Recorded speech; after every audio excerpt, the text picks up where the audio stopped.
রাতের সামান্য সময় এত বিশাল আসমান ঘুরে কেমনে আসলেন, কেমনে গেলেন আমার নবী? আল্লাহ জবাব দিলেন, সুবহান, তোমার সব অসম্ভাবনার প্রশ্ন থেকে আমি পবিত্র, আমি সুবহানের দ্বারা সব সম্ভব। দুনিয়ার কারো দ্বারা যেটা অসম্ভব আমি সুবহানের দ্বারা সম্ভব। আমি আল্লাহ করাইতে পারি। এক নাম্বার কথা হলো, নবী যান নাই, আসেন নাই, আল্লাহ নিছেন। কে নিছেন? আমার আল্লাহ যদি নেন এটা সম্ভব। জমিন থেকে ঈসা নবীকে আমার আল্লাহ দ্বিতীয় আসমানে নিয়ে গেছেন, সেটা যদি হয় আমার নবীর বেলায় কেন হবে না? ইউনুস নবীর মাছের পেটে আল্লাহ ঢুকাইয়া আবার বের করেছে, এটা যদি আল্লাহ পারেন আমার নবীরটা কেন হবে না? ওজায়ের আলাইহিস সালামকে 100 বছর পর মাটির উপরে ফালায় রাখছে মরা, আবার আল্লাহ জিন্দা করে দিছেন 100 বছর পরে। কোরআনে ঘটনা আছে, আল্লাহ তা পারলে এটা কেন পারবেন না? সুলাইমান নবীর আল্লাহ যদি হাওয়ার সিংহাসনে ঘুরাইতে পারে সারা দুনিয়া, আমার নবীরে কেন পারবেন না? আল্লাহ বলেন, সুবহান, আমি পবিত্র, আমার দ্বারা সব সম্ভব। তোমার যত প্রশ্ন আছে সব থেকে আমি পবিত্র, তোমার দ্বারা অসম্ভব, আমি আল্লাহর দ্বারা সব সম্ভব। কাদের কুদরতু দারি বারকামাল আন্তা রব্বি আন্তা হাসবি যুল জালাল, তুহি কাদের জলিলুল্লাহ জাহাদার বহর হালে তুহি মেরা নেগাহদার। সব নবীদের মেয়েরা জমিনে, নবীরটা কেন আরশে আজিমে? সব নবীদের নবুয়তের সীমানা জমিনে, রহমতের নবীর নবুয়তের সীমানা আরশে আজিমে। এলাকার মেম্বরের সীমানা কতটুকু?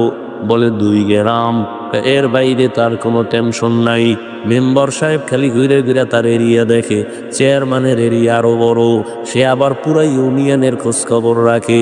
এমপি সাহেবের এরিয়া আরো বড়, সে এখন ইউনিয়ন বাদ দিয়ে পুরা থানার খবর রাখে।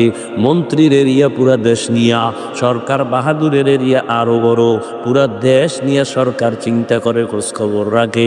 মুসা নবীর এরিয়া একটা অঞ্চল, ঈসা নবীর এরিয়া একটা অঞ্চল, সে অঞ্চল ঘুরে ঘুরে খবর নেয়। আর আমার রহমতের নবীর নবুয়তের অঞ্চল কত? আল্লাহ তাআলা বলেন, রাহমাতুল লিল আলামিন, জগৎ সমূহ যত আছে সবগুলোর জন্য আমার নবী তো তার নবুয়তের সীমানা।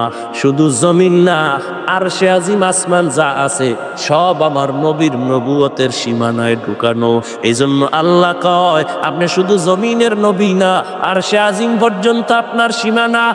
জমিন তো দেখছেন, এবার আসেন আরশে আজিমটাও দেখে যাও।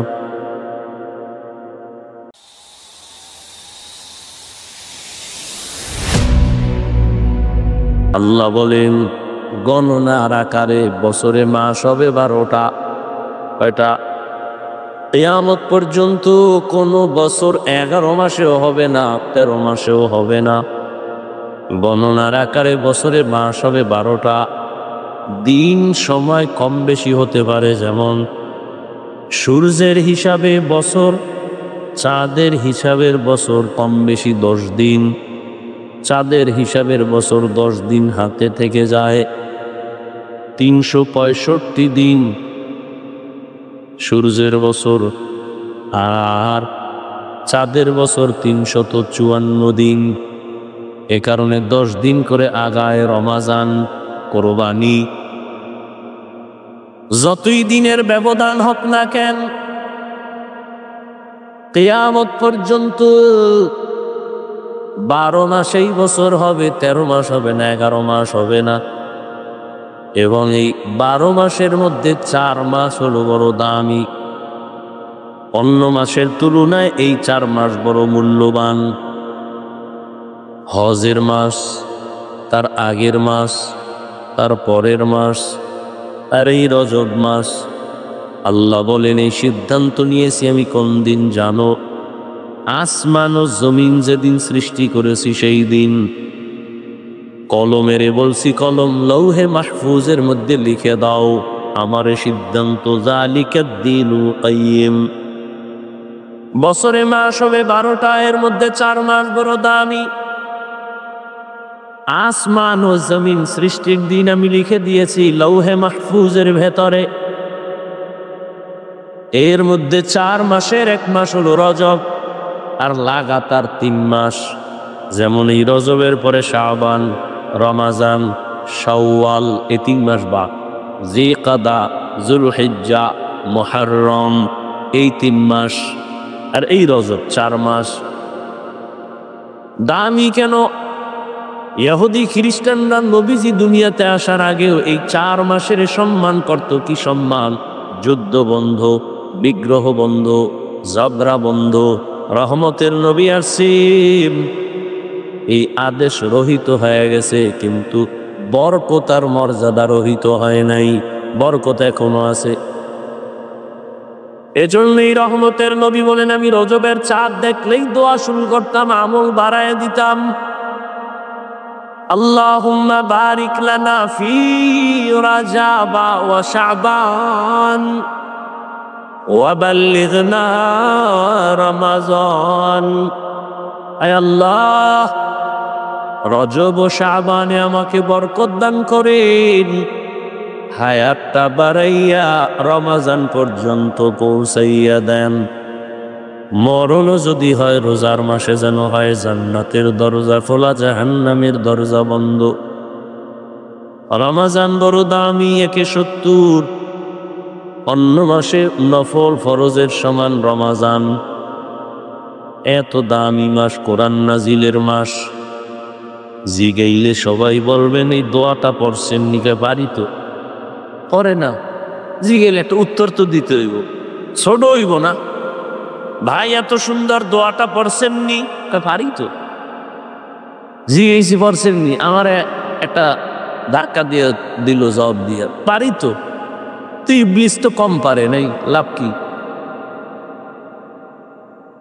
আল্লাহুম্মা বারিক লানা ফি রাজাব ওয়া শাবান।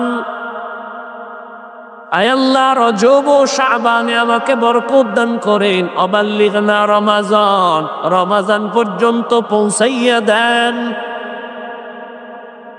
সহজ দোয়া অনেকেই পারে, কিন্তু আজকে রজবের 27 চলে গেছে, কিন্তু কেউই খবর নাই, পড়েই না। বলার পরেও পড়ি না, আমিও পড়ি না, আপনারাও পড়েন না। অন্তত এখানে শুধু রজবের দোয়া না, শাবানও আছে তো কথা ভাই, তাহলে পড়বে ইনশাআল্লাহ। করেন না ভাই, আপনি মুসলমান তো, আপনার এটা ভুলে গেছে? আপনি তো মুসলমান, আপনি তো আল্লাহ মানেন, নবী মানেন, কোরআন মানেন, হাদিস মানেন, আপনি কেন এত বেহুশ হয়ে গেলেন, বেপরোয়া হয়ে গেলেন? আজ আপনার পেছনে এত মেহনত কেন করবে আলেম ওলামারা? দাওয়াত ও তাবলীগের মেহনত, পীর মাশায়েখের মেহনত, আমাদের বক্তাদের মেহনত, জুমার দিন খতিবের মেহনত। কেন? আপনি তো আল্লাহ চিনেন, নবী চিনেন, আপনিও তো মুসলমান, আমিও সে মুসলমান। আপনার আমার আল্লাহ এক, নবী এক, কোরআন এক, কাবা এক, ধর্ম এক, কালেমা এক। আপনার এত বয়ান লাগবে কেন? আজকে তো বয়ান করব হিন্দুদেরকে, বৌদ্ধদেরকে, খ্রিস্টানদেরকে, আপনাদের এত বয়ান করব কেন? তাও কি আমি একা? হাজার হাজার আলেমরা দিন নেই রাত নাই গাধার মতো দৌড়ায়, তাবলীগলারাও দৌড়ায়, আপনাদের পেছনে পীর সাহেবরাও দৌড়ায়, এরপরও লাইনে আনা যায় না। কি পরিমাণ আপনারা গার্তেরা! আল্লাহ করোনার মতো গজব দিয়ে ওই বাঙালিরে সোজা করতে পারে নাই। সে আগের সুদ করে এখনো সুদ খায়, আগের আলেমের গালি দিনওয়ালা বেয়াদব এখনো গালি দেয় নাই? আগে মদ পানকারী এখনো মদ পান করে, আগে জুয়া খেলতো এখনো খেলে, আগে বেপরদায় চলতো এখনো চলে। এরপরও বয়ান আর বয়ান আর বয়ান, এরপরও কেন পরিবর্তন নাই? কেন মসজিদ খালি? কেন নামাজের খবর নাই? কেন পর্দা নাই? কেন হালাল হারামের ভেদাভেদ নাই?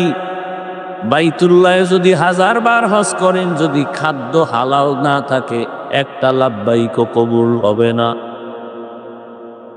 ইবাদত কবুল হওয়ার পূর্ব শর্ত হালাল খানা। হারাম খানার ইবাদত কবুল হবে না। এই বয়ান কে শুনবে? যে আল্লাহরে ভয় কইরা চলবে সে না শুনবে।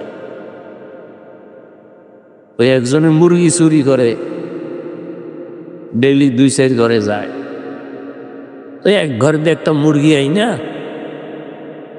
বিবেরে দিয়ে খায়, তাড়াতাড়ি রান্না কর খাইয়া আর এক ঘরে যান, ক্ষুধা লাগছে। ফেরে শুয়ে আইসা দেখে এখনো রান্না হয় নাই। বিবেরে কয়, এই একটা মুরগি রানতে এত দেরি? তুমি বুঝো কিছু? মুরগির ভিতরে অনেকগুলো রগ আছে যেগুলো হারাম, এগুলো বাঁচতে হয়। আল্লাহর বান্দা মাথায় হাত দিয়া কয়, চুরি করা মুরগির আবার হারাম রগ বাঁচো কি? মুরগি তো চুরি করা, এটার আবার হারাম রগ কি বাঁচো? যে নিজে হারাম খায়, অন্যের হারামের দাওয়াত দেয়, ও তো আমার এই বয়ান শুনবে না। ও কানে তুলে দিয়া রাখবে, বলবে হুজুরেরা এরমি কয়, হুজুর গো কথা হুজুরেরা বলবে, আমগো চল আমরা চলবো। এরকম বেয়াদব নাই? আল্লাহ হেদায়াত দান করেন।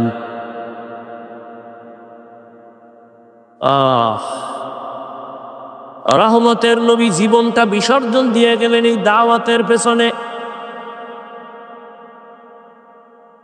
বিনিময় কোনো আলেম কিছুই চায় না, অথচ তুমি যার পেছনে ঘুরে ঘুরে ঘুরে ঘুরে দাড়ি কাটছো, যার পিছনে ঘুরে নামাজ ছাড়ছো কিছু টাকা পাওয়ার আশায়, জামনি তোর সে কত বড় দুশ্মন। সাথে আঘাত লাগলে এই যুবক লিখে রাখ, যাদের পিছনে ঘুরে দাড়ি কামাইছো নামাজ ছাড়ছো এরা তোর কত বড় দুশ্মন লিখে রাখ। স্বার্থে যদি আঘাত লাগে দল থেকে নাম কাটবে না, তোর কল্লা কেটে ফেলবে, লিখে রাখ। কারণ এরা সব চান্দাবাজ আর ধান্দাবাজ। এ জমিনে একমাত্র কলিজার তোমার বন্ধু উলামায়ে কেরাম, আর কেউ না। উলামায়ে কেরামের মতো নিঃস্বার্থ কোনো বন্ধু নাই। সরকারি বা বেসরকারি ডিউটি করে যারা চাকরি করে, কয় ঘন্টা ডিউটি করে বাবারা বলো? কয় ঘন্টা? নিম্নে বেতন কত? 8 ঘন্টা ডিউটির নিম্নে মাসে বেতন কত? নিম্নে 20,000। পাগল হয়ে গেছে। পারো না, চুপ থাকবো।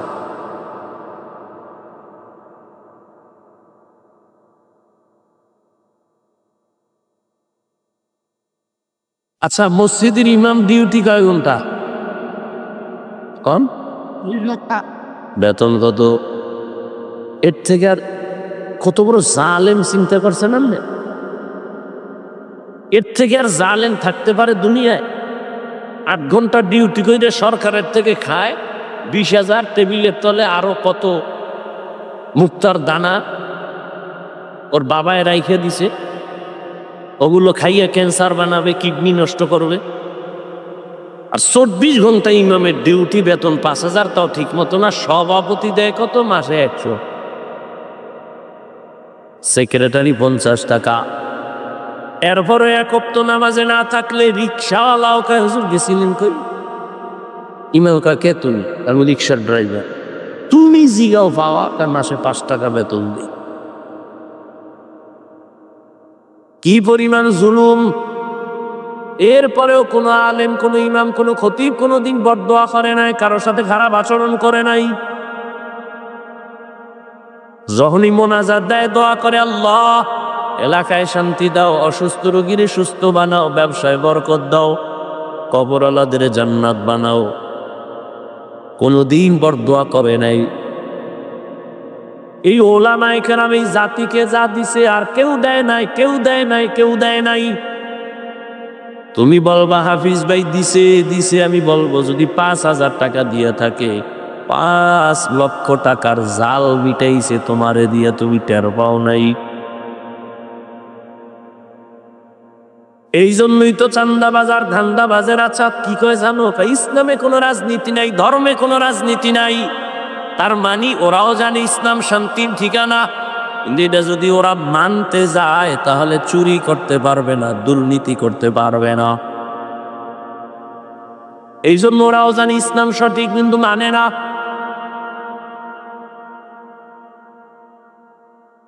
কই শান্তি? শিয়ালের হাতে মুরগি দিয়ে কয় 3 দিনের আমানত। শিয়াল কয় দোয়াও চাই মাপ চাই একদিনও দেওয়া যাবে না, জিন্দা কেন মরাও বাবা না, বিসমিল্লাহ সারা পেটে। শিয়ালের হাতে মুরগি দিলে যা হবে, ধর্মের চাবি হারামখোরের হাতে দিলে তো তাই হবে। হারামখোরের হাতে ধর্মের চাবি দিছে কারা? জিবরাইল। কে দিছে? কি? আমরা কইতে কষ্ট লাগে, ভোটের আগের রাত্রে পায়খানা খাইছো টাকার নামে, লজ্জা লাগে না? বেহায়া, নির্লজ্জ। বাথরুমে গিয়া 10 গ্রাম পায়খানা খাইলো এত ক্ষতি হইতো না, ওই ভোট কেন্দ্র কইরা যে টাকা খাইছো প্রার্থীর থেকে, এটা জাহান্নামের আগুন ছাড়া তোর এই গন্ধ যাবে। চেয়ারম্যানের গালি দাও কেন? জনগণ হারামখোর হলে নেতা হারামখোর হবে, লিখেরা। জনগণ বেনামাজি হলে নেতাও বেনামাজি হবে, জনগণ যদি সুদখোর হয় নেতাও সুদখোর হবে, জনগণ যদি ভালো মানুষ হয় নেতাও ভালো মানুষ হবে। চেয়ারম্যান সাহেব যখন ভোট চাইছে, তুমি নির্দ্বিধায় ভোট দিবা যারে মন চায় তারে। তুমি যখন কেউছো চেয়ারম্যান হাদিয়া দাও, চেয়ারম্যান তখন হাদিয়া দিতে দিতে ফকির হয়ে গেছে, এখন কি করবো? কয় বাড়ি বেশ। বাড়ি বেচতে দিলে কি উপায় হবে? কয় আমগো চেয়ারে গিয়ে আবার আমগোটা সব খাবি। চেয়ারম্যান কাতে এই বুদ্ধি তো আমার কেউ দেয় না, তো দেওয়া যায় বাড়ি বেশ। তাহলে চেয়ারম্যান আগে হারাম খাইছে না জনগণ খাইছে? হ্যাঁ, জনগণ হারাম করে, এই জন্য নেতাও হারাম খোর। আল্লাহ হেদায়াত দান করুন। হায় হায় হায়, আল্লাহ হেদায়াত দান করেন। রাগ করেন আপনারা? করলে আর কি করার, নাই আইলাম জীবনের দিকে। বলার দায়িত্ব আমার, মানবেন কিনা সে দায়িত্ব আপনার। অচেনাই মানুষ সব মহিলা প্যান্ডেল তওয়াফ করে আর মার্কেটে ঘুরে আর আড্ডা দেয় আর তাজা তাজা কবিরে গুণ করে। নাই, এখানে থেকে অনেক মানুষ সেই জাহান্নামের বাজারে আছে। ওয়াজ উপলক্ষে মার্কেট কেন? ওয়াজ উপলক্ষে দোকান কেন? বেলুনের দোকান, খেলনার দোকান কেন? আবার সেই দোকানপাটে বেপর্দা নারী ঢুকবে কেন?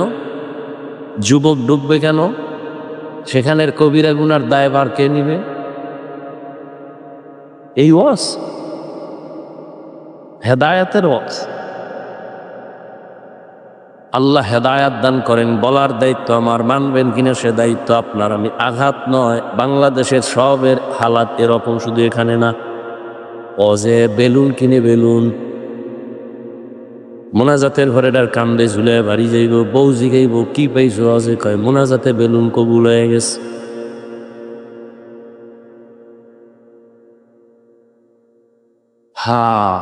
রজবের সম্মান বড় দামি। রহমতের নবী মাসে আমল বাড়ায় দিয়েছেন। আর মেরাজের যে ঘটনা, এখানে 7টা মতামত আছে মাস নিয়া। রজবেই মেরাজ হয়েছে এই গ্যারান্টি দেওয়া জায়েজ নেই। ঐতিহাসিকগণ বলে রসুলের মেরাজ হয়েছে রবিউল আউয়াল। কোন কোন ঐতিহাসিক বলেছেন রসুলের মেরাজ হয়েছে রবিউল আখির। কেউ বলেছে রজবে, কেউ বলেছেন রমাজানে, কেউ বলেছেন রসুলের মেরাজ হয়েছে শাওয়াল মাসে, ঈদের মাসে, ঈদের দিন যেদিন ওই শাওয়াল।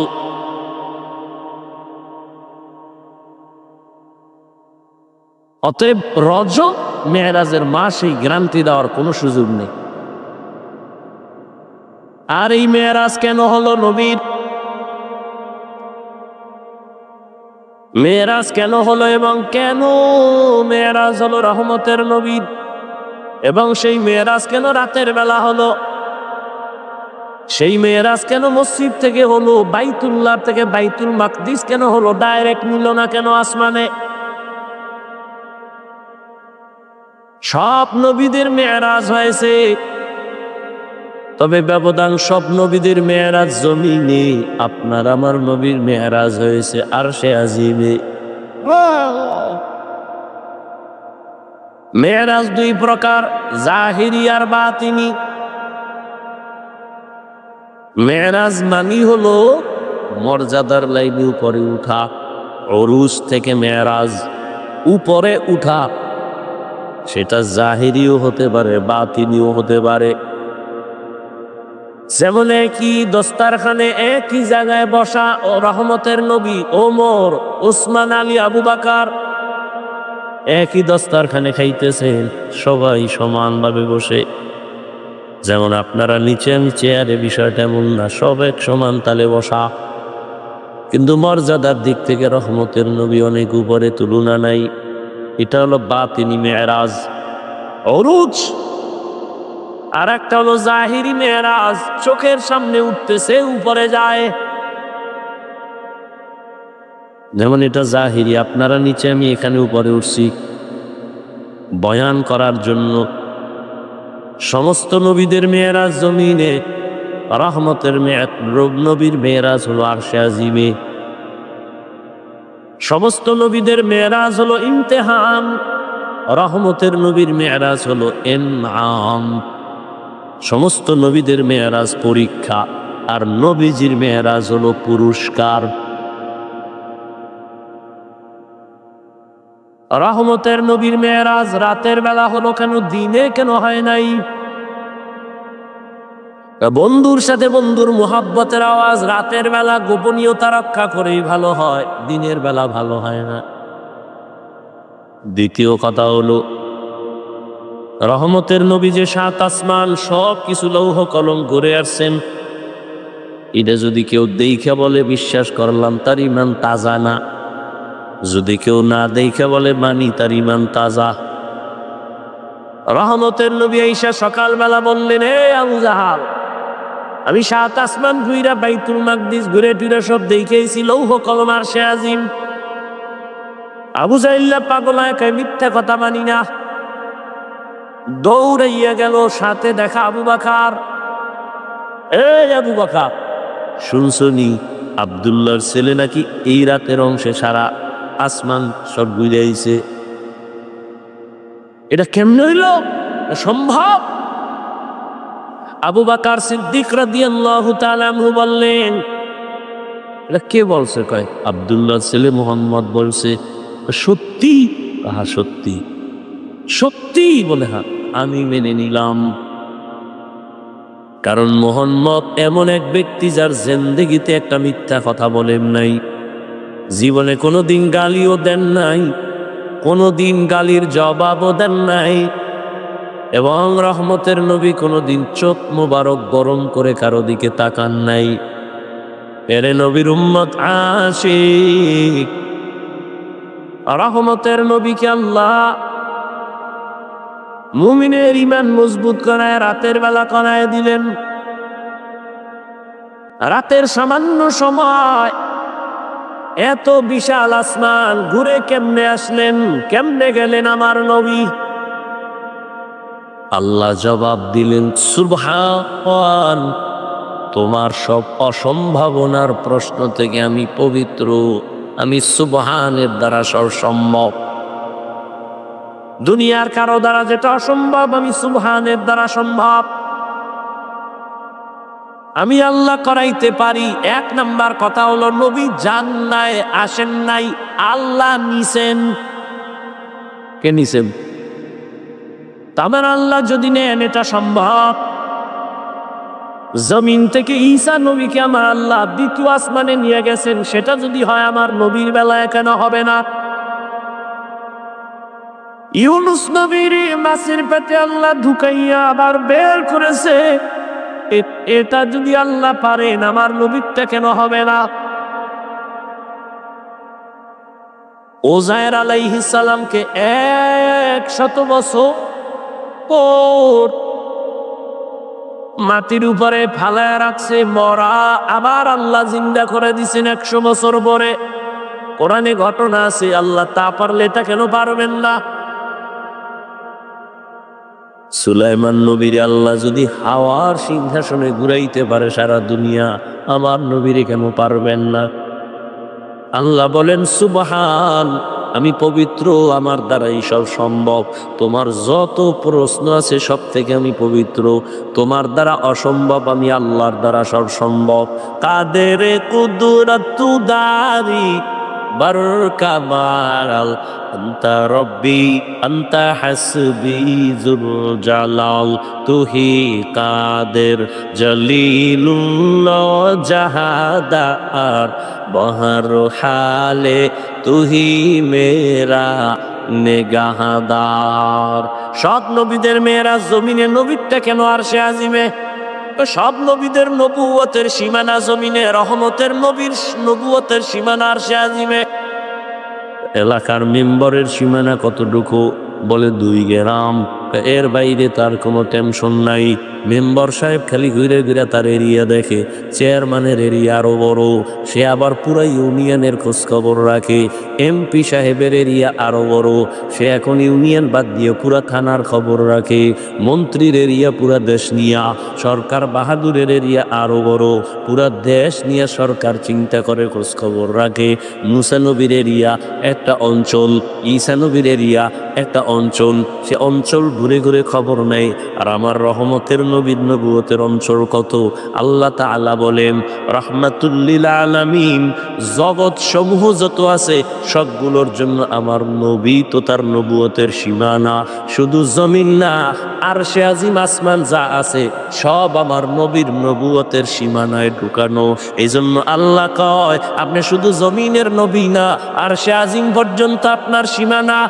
জমিন তো দেখছেন, এবার আসেন আরশে আজিমটাও দেখে যান। আল্লাহ তাআলা রহমতের নবীকে দেখাইলেন।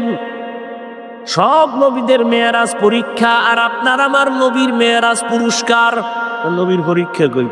পরীক্ষা ছাড়া তো পুরস্কার পায় না। নূহ নবীর মেরাজ, ইব্রাহিম নবীর মেরাজ হলো আগুনের মধ্যে ফালাইয়া পরীক্ষা। ইসমাইল নবীর মেরাজ চুরির নিচে ফালাইয়া পরীক্ষা। ইউনুস নবীর মেরাজ মাছের পেটে ঢুকাইয়া পরীক্ষা। মুসা নবীর মেরাজ তুর পাহাড়ে নিয়া 40 দিন রোজা রাখাইলেন পরীক্ষা। এইভাবে সব নবীর মেরাজ পরীক্ষা, আমার নবীর মেরাজ হলো পুরস্কার। নবীর পরীক্ষা কই? পরীক্ষা ছাড়া তো পুরস্কার পায় না। হ্যাঁ, নবীর পরীক্ষা তো আরো কঠিন। দুনিয়াতে আসিয়া জীবনে একবার আব্বা বলে ডাকতে পারেন না ইয়াতিম। 6 বছরে মা হারাইলেন এক পরীক্ষা, 8 বছরে দাদারে ফালাইলেন পরীক্ষা। একদিন আর দুদিন না, 3 বছর টানা শিয়াবে আবু তালিবের সীমানার মধ্যে নবীরে গৃহবন্দী করে রাখছে। চতুর্পার্শ্বে পাহাড়, মাঝখানে নবীরে আটকাইছে। 4 কন্যা নবীর সাথে, নবীরে খানা দেয় না, পানি দেয় না। রহমতের নবী গাছের পাতা ছিঁড়ে ছিঁড়ে চাবাইয়া খেয়ে খেয়ে পেটের ক্ষুধা নিবারণ করেন। কয়দিন? কথা বলেন। 3 বছর। এদিকে নবীর দুনিয়াতে মা বাবা কেউ নাই, সব দুশ্মন। তবে দুনিয়ার লাইনে 2টা ছায়া ছিল, একজন আবু তালিব আর একজন নবীর স্ত্রী আম্মা জান খাদিজা। একই বছরে দুজন চলে গেলেন। ওদিকে তায়েফের ময়দানে কাফের বেঈমানের রক্তের আঘাত, পাথরের আঘাত বৃষ্টির মতো। আম্মা জান আয়েশা রাদিয়াল্লাহু আনহা নবীকে বলেন, ইয়া রাসূলুল্লাহ, আপনার জীবনের কষ্টের কাহিনী অনেক আছে, তবে কোনটা বেশি আপনারে কাঁদায় বলে? নবী চোখের পানি ছেড়ে কাঁদেন আর বলেন, ও আয়েশা, তায়েফের কথা যখন মনে পড়ে আমি চোখের পানি ধরে রাখতে পারি না। ও আয়েশা, আমি পাথর পেরিয়ে পেরিয়ে কষ্ট করে করে তায়েফে গেছি কালেমার দাওয়াত নিয়ে। কাফের বেঈমানেরা সব বাচ্চাগুলোর লেলিয়ে দিল। ওরা এই পরিমাণ পাথর মারলো বৃষ্টির মতো। পাথর পরে পরে আমার শরীর থেকে রক্ত পড়ে জুতা আটকায় গেছে। এক দিয়ে শুধু পাথর মারে তাই না, একদল হাতে তালি দেয় আর হাসে, আবার একদল গালাগালি করে পেছন থেকে। পাগল আসছে, মক্কার পাগল। আমার কান্না দেখে আমার আল্লাহ সহ্য করতে পারেন না, জিব্রাইলের পাঠায় বলে যাও তায়েফের জমিন উল্টাইয়া দাও। কিন্তু আমি এমন মায়ার নবী, জিব্রাইল আমিন আইসা বলেন ইয়া রাসূলুল্লাহ, এখন আপনি বলেন তায়েফের জমিন উল্টায় সব ধ্বংস করে দেই। আমি জিব্রাইলকে বলছি খবরদার এদের মারবা না, ওরা আমার চিনে না।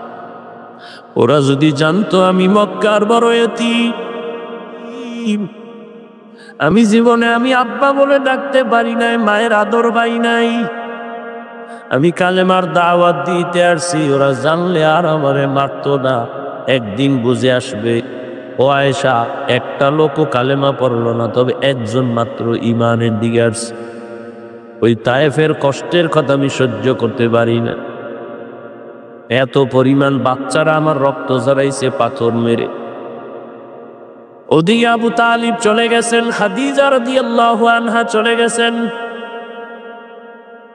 আম্মা জান আয়েশা বলেন আমার সাথে নবীর বিয়া হইছে 6 বছরে। 6 বছর নবীর ঘরে আমি আয়েশা আসছি, তখন আমার বয়স 9 বছর। আমার যখন 18 বছর বয়স, তখন নবী দুনিয়ার থেকে চলে গেলেন। হিসাবটা বুঝলে বলেন আম্মা জান গড় করলেন নবীর কয়দিন? দেখছেন আপনারা ঘুমাইতেছে। কয় বছর? 9 বছর। এখন তো আমগো বোনদের 18 বছরে বিয়েই হয় না। আবার একদল পাগল হয়ে গেছে, নেশা খাইয়া পাগল হয়ে গেছে, কি কয় নিজেও জানে না, খালি কয় বাল্য বিবাহ বন্ধ করো। বলে না বলে না, আল্লাহর আইনের সাথে বৃদ্ধাঙ্গুলি দেখাইতেছে, কয় বাল্য বিবাহ বন্ধ করো। ভাই মোবাইলওয়ালা মোবাইল বানায়া ক্যাটালগ দিছে, কেমনে চালাইলে এটা সুন্দর হবে। আল্লাহ মানুষ বানায়া কোরআন দিছে ক্যাটালগ। আমার আইনে চললে শান্তি, নাইলে জুতার বাড়ি মরার আগেই খাবি। খাইতেছে না, ওই 10 তলা বিল্ডিং এর মাস্তানি করে লাভ কি, যদি বিল্ডিং থেকে জঙ্গলে ঘুমান লাগে। সুইস ব্যাংকে টাকা রেখে লাভ কি, যদি টাকা 14 গোষ্ঠী খাইতে না পারে।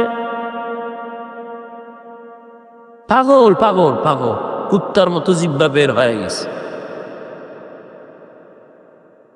হায় হায়, হারাবে মানুষ বলে আরাম নাই।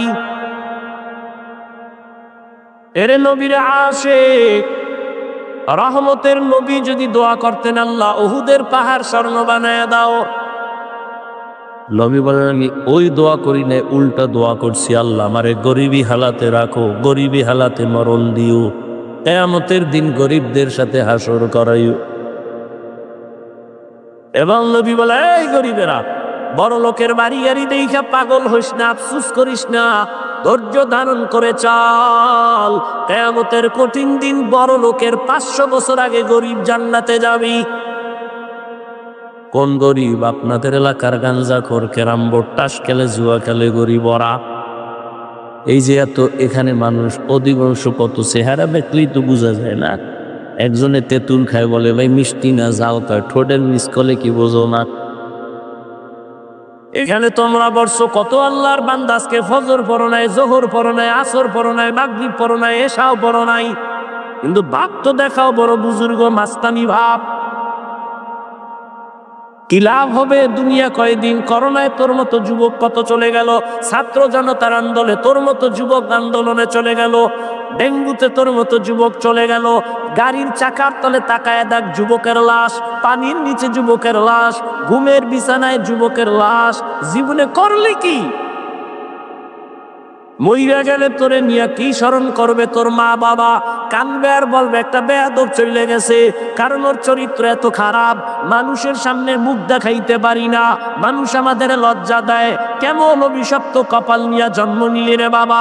বাপ দেখাও তো বড় মাস্তান, অথচ তোর উপরে মা বাবার বরদোয়া, আলেমদের বরদোয়া, শিক্ষকের বরদোয়া, কারণ তোর আচরণে মা খুশি না, বাবা খুশি না, তোর ব্যবহার এত খারাপ, আলেমের মনে কষ্ট, তোর আচরণে ইমামের মনে কষ্ট, তোর আচরণের কারণে শিক্ষকের মনে কষ্ট, এখন মনে মনে সবাই চায় তুই মইরা যা।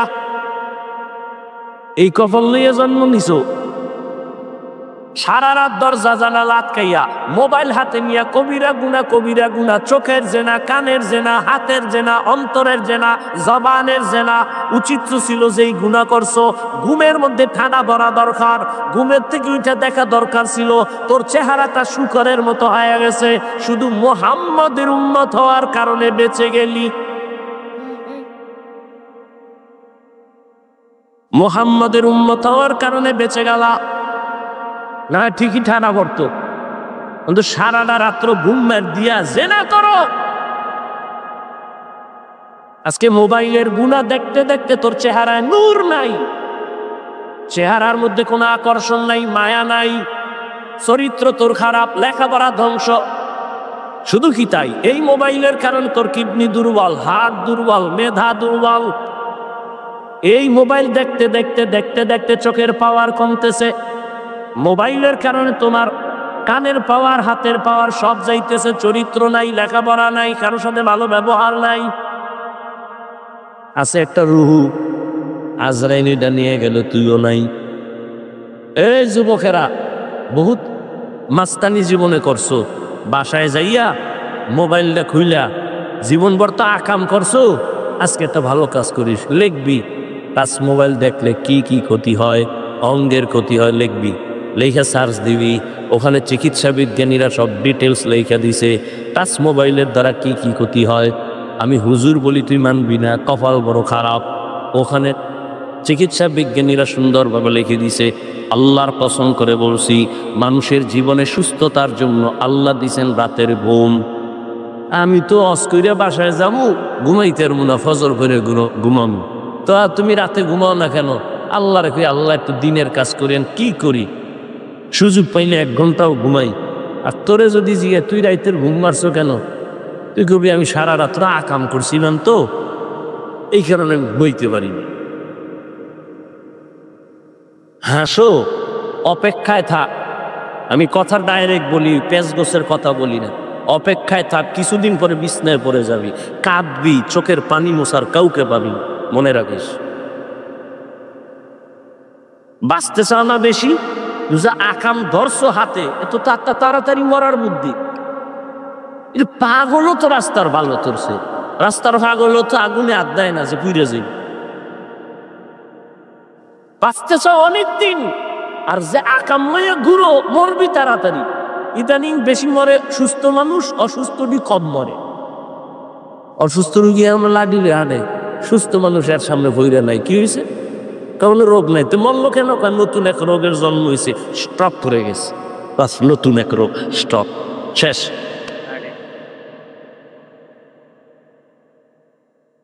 ও যুবক বাবারা, রাগ করিও না, পায়ে হাত রেখে বলছি, আমি তোমার কল্যাণ চাই, তোমার শান্তি চাই। বেঁচে থাকো বেশি দিন, কিন্তু না যে আকাম শুরু করছো, বাঁচার উপায় নাই।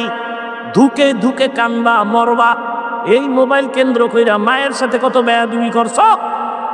এই একটা মোবাইলকে কেন্দ্র করে বাবার সাথে কি পরিমাণ বেয়াদবি করেছো, শিক্ষকের সাথে বেয়াদবি, আলেমের সাথে বেয়াদবি। এই মোবাইল ঠিক রাখতে গিয়ে যাইয়া মায়ের টাকা চুরি করছো, কত বাবার টাকা চুরি করছো। মা বাবায় না দিলে বন্ধুর পকেট মারছো, বন্ধু যদি না দেয় এবার চিন্তা করছো দোকান চুরি করবো। তুই তো চোর। এইবার করবি বিয়া, না হেনে খাবি আবার পায়খানা যৌতুক। বিদেশ যাবো, কারণ এখানে আকাম করলে মায়ে বাধা দেয়, বাবায় বাধা দেয়। বিদেশ গেলে কেউ বাধা দিবে না, সারা রাত ঘুমাবো আর সারাদিন আড্ডা দিন। বিদেশ যাবো, তোর বিদেশ যাবো, টাকা কই নাই, কত বিয়ে করি বিষাটা লইয়া। হ্যাঁ, এবার বিয়া করবে, বিদেশ যাওয়ার ভিসা।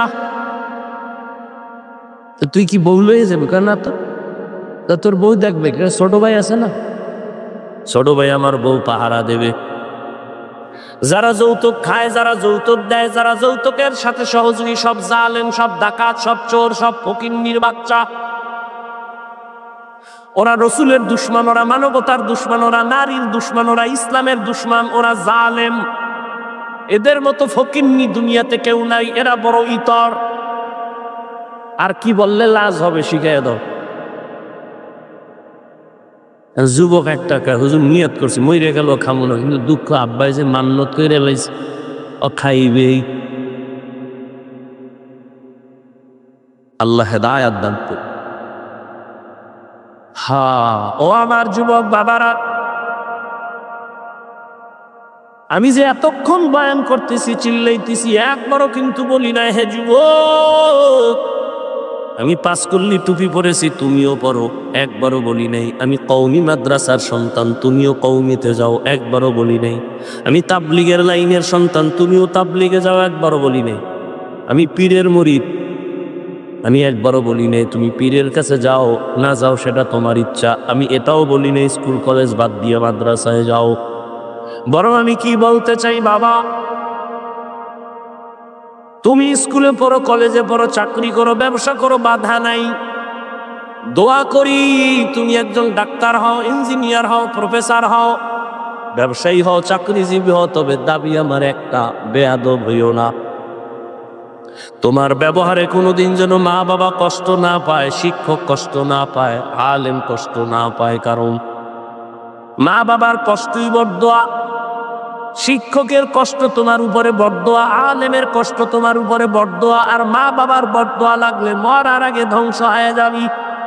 শিক্ষকের বড়দোয়া যদি লেগে যায় লেখাপড়া ধ্বংস হয়ে যাবে, আলেমের বড়দোয়া লাগলে চরিত্র নষ্ট হয়ে যাবে। ডাক্তার হও বেয়াদব হয় না, ইঞ্জিনিয়ার হও বেয়াদব হয় না, তোমার আচরণে যেন কলিজা ঠান্ডা হয় সবার। তাহলে শুধু তুমি এই এলাকার ডাক্তার না, সারা দুনিয়া তোমাকে সম্মান করার মতো আল্লাহ ডাক্তার বানাবে। আল্লাহ পারে না? সারা রাত আকাম করলে হবে? কবি নজরুলের ইতিহাস পড়ো, গর্ব করো। সারা রাত যদি মোবাইল চালাই অন্যায় করতো, জীবনে কবি নজরুল হতো না। তুমি ভালো এক ডাক্তার হও, ভালো একজন আদর্শবান ইঞ্জিনিয়ার হও, প্রফেসর হও, বেয়াদবি কইরা যদি ডাক্তার হও, তাসলিমার মতো জুতা খাইয়া দেশ থেকে পালাবি, কপালে শান্তি হবে না। অতএব আমি ডাক্তার হতে নিষেধ করি না, তবে মোহাব্বত নিয়ে চলো। এবার একটু বাস্তবে তোমাকে বুঝাই, নগদ নগদ বুঝাই। দেখো তো বাবা, জীবনে কোনোদিন তোমার মতো কত যুবক মাদ্রাসায় পড়ে নাই, জীবনে আলিক বাতাও শিখে নাই। সত্য কথাটা স্বীকার করিও, তোমার মতো যুবক স্কুলে পড়ে, কলেজে পড়ে, 5 বেলার নামাজ পড়ে। তুমি সাক্ষী দাও আসেনি? তোমার কপালে কার অভিশাপ নিয়ে জন্ম নিছো? তুমি কেন পারো না রে বাবা? তোমার মতো যুবক তাকায় দেখো, আজ র্যাব, আর্মি, পুলিশ, বিডিআরের চাকরি করে নামাজি, বলো বাবা তুমি কেন পারো না? তোমার মতোই যুবক জেনারেল লাইনে জীবনে মাদ্রাসায় যায় নাই, ডাক্তার, প্রফেসর, ইঞ্জিনিয়ার, 5 বেলার নামাজ পড়ে, তুমি কেন পারো না? তোমার মতো যুবক রাস্তায় গাড়ি চালায়, নামাজ ছাড়ে না, বলো তুমি কেন পারো না? নদীর মধ্যে মাছ ধরে, নামাজ ছাড়ে না, কৃষি কাজ করে, নামাজ বাদ দেয় না, তুমি কেন পারো না? ঢাকা কলেজে যাও, গিয়ে দেখবা কত যুবক, গিয়ে দেখো মাথায় পাগড়ি, বড় দাড়ি, বড় জামা, পিছন দিক থেকে তাকাইলে মনে হয় মসজিদের কোনো খতিব। এই যুবক, কোন মসজিদের জুমা পড়াও? নাউজুবিল্লাহ, আমি তো আরবি পারি না। তুই হালাত কেন? আমি তো ঢাকা কলেজে পড়ি। এই পাগড়ি কেন, টুপি কেন, জামা কেন, দাড়ি কেন? মা বাবার দোয়া আর ওলামায়ে কেরামের নেক নজর লাগাইছি। তো এইভাবে কলেজে যাও? বলে হ্যাঁ, কলেজে ক্লাস করি, দাড়ি ফালাই না, নামাজ সারি না, পাগড়ি খুলি না, জামা খুলি না। সমস্যা তো সমস্যাই। ক্লাসে গেলে আমার শিক্ষকেরাও দোয়া করে ছেলেটা ভালো, শিক্ষিকারাও দোয়া করে। ক্লাসের মধ্যে মাইয়ারা সিনিকা আছে, মাঝে মাঝে আড্ডা হয়, ডাকিনি তোরে, কাহা ডাকে। কেমনে কি হয়? বলে হুজুর ছেলেরা যখন চল একটু আড্ডা দিব, আল্লাহর কুদরত, ওই মাইয়ারা আমার পক্ষ নিয়ে ওদেরে বুঝায় ও আল্লাহর পথে আছে, ওরে ডিস্টার্ব করিস না, সাইরে দে। আমি বানায় বলতেছি, তুমি পারো না কেন? অবশ্যই তোমার কপালে কারো বড় দোয়া লাগছে। আমি তো হুজুর হইতে বলি নাই। তোমার লাইনের যুবক যদি পারে, তুমি পারো না কেন? ও আল্লাহর বান্দারা,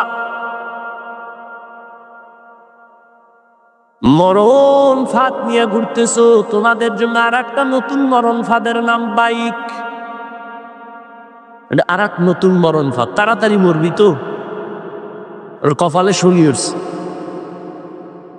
দোয়া চায় বাঁচার জন্য, কিন্তু আকাম যা করে তাড়াতাড়ি মরার জন্য, ঠিক নেই?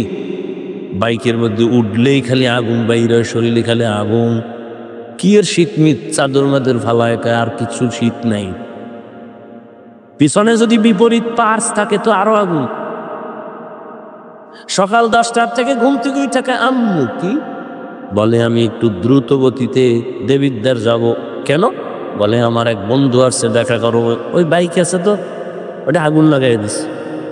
আম্মু কয় কতক্ষণ লাগবে? বলে মা 1 ঘন্টা লাগবে। কয় তাড়াতাড়ি চলে আসবি। বাইকের মধ্যে উঠে সব ফালায় থুয়ে দৌড়, এক টান মারছে ধুমধাম। কি এর শীত! 1 ঘন্টা মায়ের কান সজাগ, কাজ করে করে করে করে ঘড়ির দিয়ে তাকায়। 2 ঘন্টায় খবর নাই। 3 ঘন্টার সময় মা টেলিফোন করলো, মায়ের অন্তরে একটা বাড়ি মারছে। সন্তানের টেলিফোন করে রে, কেউ রিসিভ করে না, ঋণ হচ্ছে, রিসিভ হয় না। কয়েকবার দেওয়ার পরে একজনে রিসিভ করে, কে তুমি? বলে আমি মোবাইল ওয়ালার মা। ওর বাপ নাই? বলে আছে। বাবারে দাও। দৌড়ে গিয়ে দেখো তো তোমার ছেলের মোবাইল কে ধরছে, তাড়াতাড়ি ধরো। বাবাই মোবাইল কানে লাগায় বলে, কে তুমি? বলে আমি। আপনি কে? বলে মোবাইল ওয়ালার বাবা। বাড়ি কই? বলে কান্দুগড়ের এখানে। তাড়াতাড়ি দৌড়াইয়া আসো, লাশটা নিয়ে যাও। বাইক এক পার্শ্বে, রাস্তার মধ্যে তোমার ছেলে পইরা রয়েছে, রক্তক্ষরণ হচ্ছে, রক্তক্ষরণ। এই যুবক, বানায় বলতেছি, মাস্তানি করো। কয়দিন আর বাঁচবি? আজকে এখানে বসে আছো, কালকে এই টাইমে হতে পারো কবরের যাত্রী। কিসের বাহাদুরি করো? ঘুমের মধ্যেও তো আজরাইল আসতে পারে না। মুসলমান হিসেবে চিন্তা কর, যদি আজরাইল ঘুমের মধ্যে আইসা তোরে দেখে রাতের বেলা, তুই কানের মধ্যে গানের তার লাগানো, মুসলমান হিসেবে চিন্তা কর আল্লাহর আদালতে কেমনে দাঁড়াবি। অনুরোধ করে বলছি রে যুগ,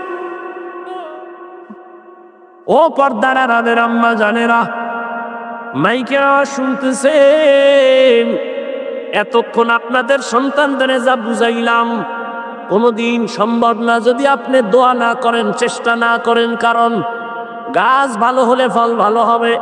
আম্মা জান, আপনাদের কারণে এই দুনিয়াতে সন্তান ভালো হয়। এই দুনিয়াতে যত ভালো সন্তান আছে আপনাদের অবদানের কারণে।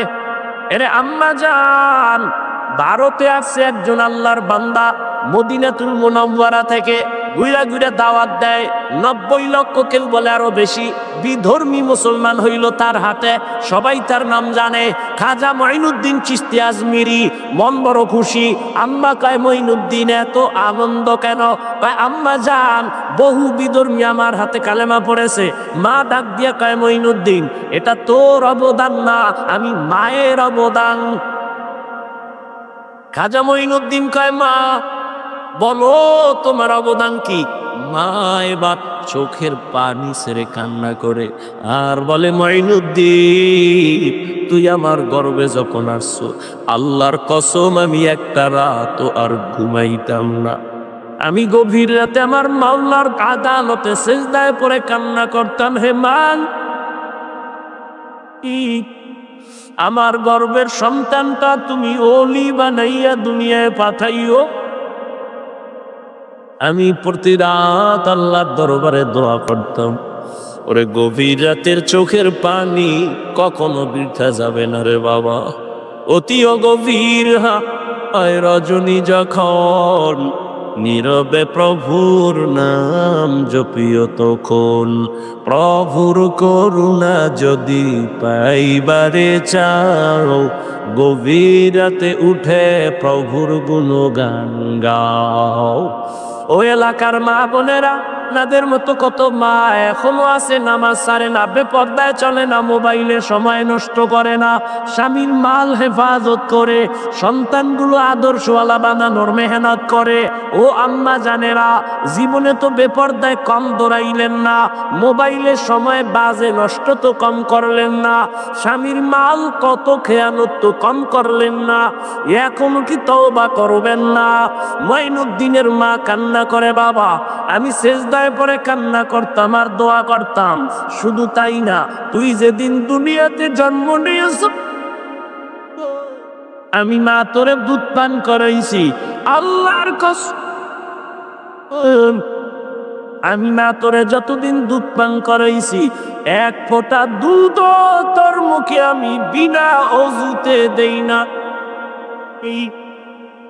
বিনা অজুতে কোনো দুধ পান করাই নাই। ও আম্মা জানেরা, এই দুনিয়ায় যত সন্তান ভালো মায়ের কারণে। এরে আম্মা জান, আপনার সন্তানটারে ডাক্তার বানাইয়েন, তবে দাবি আমার বেয়াদত বানাবেন না। সন্তানটাকে ইঞ্জিনিয়ার বানাবেন, বেয়াদত বানাবেন। আপনার সন্তানের আচরণে যেন কোনোদিন শিক্ষকের মনে কষ্ট না যায়, তো সন্তান ধ্বংস হয়ে যাবে। আপনার সন্তানের ব্যবহারে কোনোদিন যেন আলেমরা কষ্ট না পায়। আপনার সন্তানের ব্যবহারে কোনোদিন যেন বাবা মায়ের মনে কষ্ট না যায়।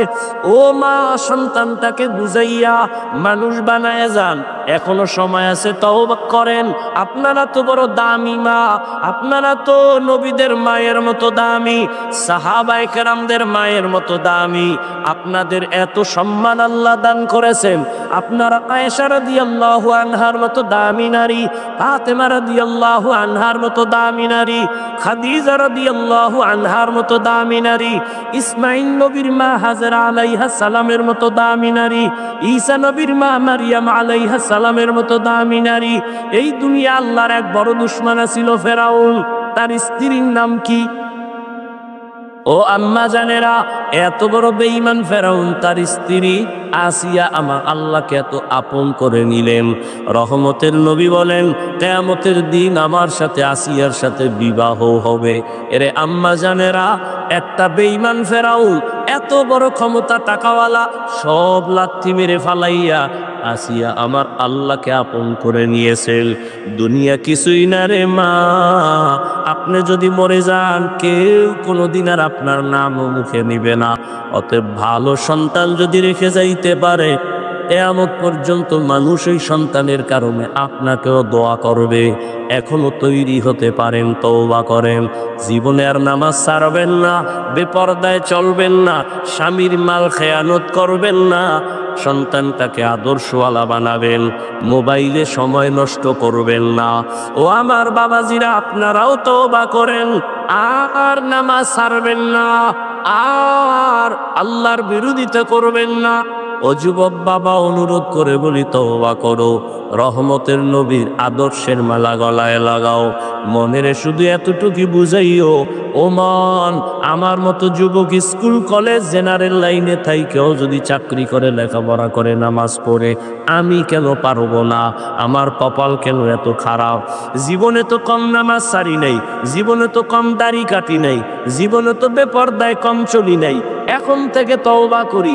এভাবে মনটারে তৈরি করো। মনে মনে আল্লাহকে বলো, যদি তওবার নিয়ত থাকে, আল্লাহকে বলো, হে আল্লাহ, জীবনে আর দাড়িটা কাটবো না, নামাজ ছাড়বো না, বেপরদায় চলবো না, মা বাবারে কষ্ট দিব না, ওলামায়ে কেরামের দোয়া নিয়া, শিক্ষকের দোয়া নিয়া, নবীজির তরিকা মেনে চলবো, মা বাবার দোয়া নিয়ে চলবো। স্কুলে পড়ি, কলেজে পড়ি, চাকরি করি, ব্যবসা করি, নবীর তরিকায় নামাজ পড়বো, আল্লাহর হুকুম মতো ওলামায়ে কেরামের পরামর্শ নিয়ে, দোয়া নিয়ে চলবো, মা বাবার দোয়া নিয়ে চলবো। আল্লাহ আমাদের সবাইকে কবুল করে। তওবা যদি খাঁটি মতো করতে পারো, আল্লাহ রাস্তা খুলিয়া দিবেন। এখনো সময় আছে, তওবা করো। আল্লাহ সবাইকে তওবাওয়ালা বানায় দেন, তওবার উপরে চলার মতো তৌফিক দান করেন।